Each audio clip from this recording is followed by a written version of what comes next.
This Guy's Garage. Like and subscribe. Ms. Reza, the minister was very keen to pass the floor to you, and I was trying to ask him questions. So I'd like to hear your take on the answers he was not giving, or at least if you can shed some light on the question that I was trying to get to. But let me just kind of frame it a little bit.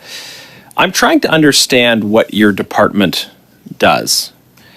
You're the department responsible for procurement.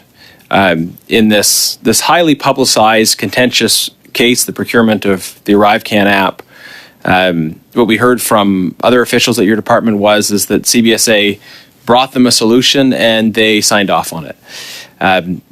My expectation would have been that your department has some role in terms of understanding the decision-making process, looking at value for money, trying to understand what is and is not an appropriate procurement. But in the very troubling case of the ArriveCan procurement, the response we're getting from your officials, from your minister, is somebody else's problem.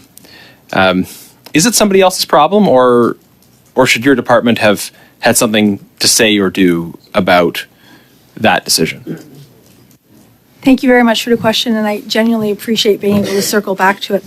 I want to be clear that I'm speaking to you from being the deputy, but I was the assistant deputy minister at the time that these contracts were being let. So I think it's really important to understand that during the first 2 years of the pandemic, PSPC awarded 20 new contracts to CBSA for pandemic response. So there's 20 contracts, and those contracts were not ArriveCan specific. They were IT consulting specific and software licensing. So in terms of who authorized those contracts, they were authorized at various levels depending on the dollar value. So none needed the authority of the minister or the deputy minister, and 2 needed my authority as the ADM. And I think those are the 2 that are of interest to the committee. So more specifically on those 20 contracts that we awarded on behalf of CBSA, I authorized 2 of them as the ADM of procurement, 2 that went to GC Strategies based on the recommendation of the procurement team, the officers that you saw that testified a couple weeks ago. The 2 I authorized, and I think this is important for the committee, and there's forms on this, were for IT assistance to help the Public Health Agency, Health Canada, and CBSA integrate multiple data sources in a real-time basis. And the second contract was for professional services to provide digital support to CBSA across a variety of low-touch, no-touch initiatives that they needed for their border operations. Sorry, ma'am, I will come back to you, but I just want to kind of direct your response a little bit. In the process of authorizing these 2 contracts, what is your role and the role of your department? Are you looking at it and saying this is value for money or not? Are you saying, hey, why are we hiring these 2 guys who work out of a basement instead of a larger firm or going direct? Are you asking those questions, or is because the way this has been framed for us by some people on your side is, well, it was brought to us by CBSA, so we agreed. So what role are you playing in actually analyzing the content of the decision? I'm scared to run out of time, so I'm going to go relatively quickly. Yeah. So thank you for the question. So in normal circumstances, there are 2 parties to procurement in the Government of Canada. There's a contracting authority that looks at the procurement strategy and plays the challenge function and takes over the various elements of it. Fundamentally, at PSPC, that's competition. We let the market set it. We look at competition. We look at values and ethics. We look at various elements. On the client side, in this case CBSA, their requirement is to show up with a funded requisition with the sign-off to say, we have a need for this work and we have a source of funds to cover it. It is within our legislation, it is within our regulatory requirement, and it is within our mandatory mandate. From there, in normal times, when we're not in pandemic, we'll look at the competitive tool. In this particular instance, they came with GC Strategies for IT staff augmentation. ArriveCan didn't exist. They said, we need help keeping our borders open, keeping cargo moving, people safe. We looked at the fact that GC Strategies was a pre-qualified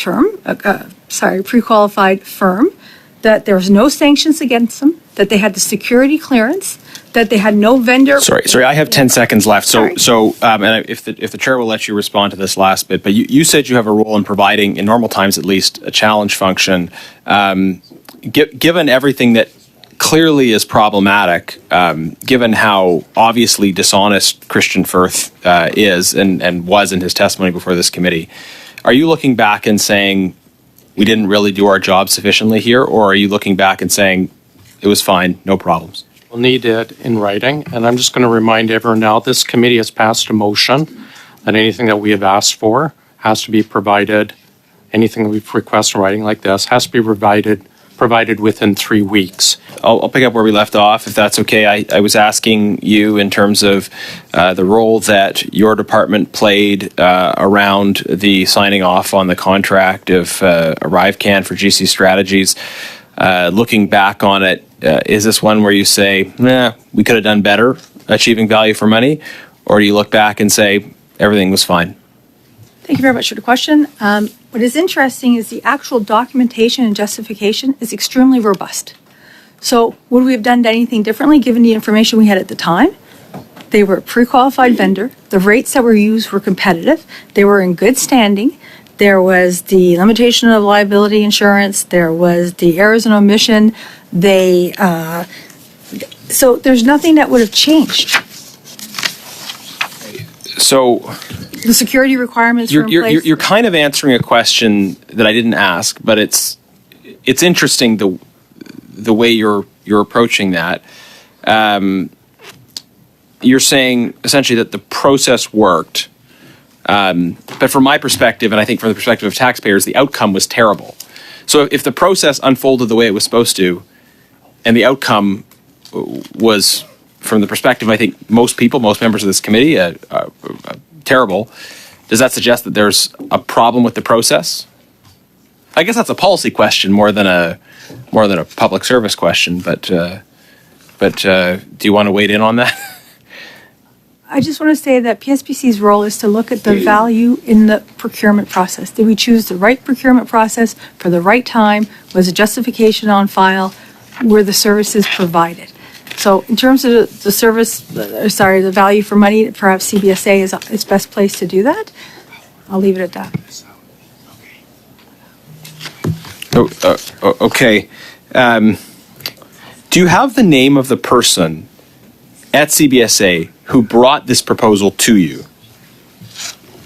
Thank you very much for the question. Just for clarity, nobody brought a proposal to me. As you heard from officials in the previous testimony. But you had to sign off on it, or so how did it get to you, I guess? It got to me via 3 levels of recommendation internally to PSPC as the ADM of procurement. So I have no visibility at this time on who was on the other side of the PSPC. That being said, as part of the production, the order production, I think the documents with the task authorizations will come forward with the officials on the CBSA side.